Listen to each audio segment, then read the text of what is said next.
Regional ring road ఆర్&ఆర్ ఉత్తర దక్షిణ భాగాలను రెండు వేర్వేరు ప్రాజెక్టులుగా చూడొద్దని భారత జాతీయ రహదారుల ప్రాధికార సంస్థ ఎన్హెచ్ఏఐ అధికారులతో సీఎం రేవంత్ రెడ్డి అన్నారు. ఉత్తర భాగానికి కేటాయించిన నంబరునే దక్షిణ భాగానికి కూడా కొనసాగించాలని కోరారు. అందుకే వెంటనే అనుమతులు మంజూరు చేయడంతో పాటు ఏకకాలంలో రెండింటి పనులు ప్రారంభించేందుకు సహకరించాలన్నారు.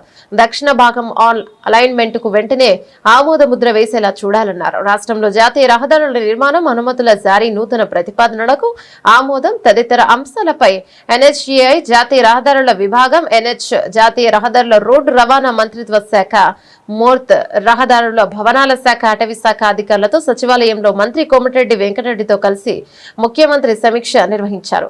జాతీయ రహదారుల నిర్మాణానికి సంబంధించిన భూసేకరణ పరిహారం పంపిణీ ప్రక్రియను వేగవంతం చేయాలని అధికారులను ఆదేశించారు. చిన్న చిన్న కారణాలతో రహదారుల నిర్మాణంలో జాప్యం చేయవద్దన్నారు.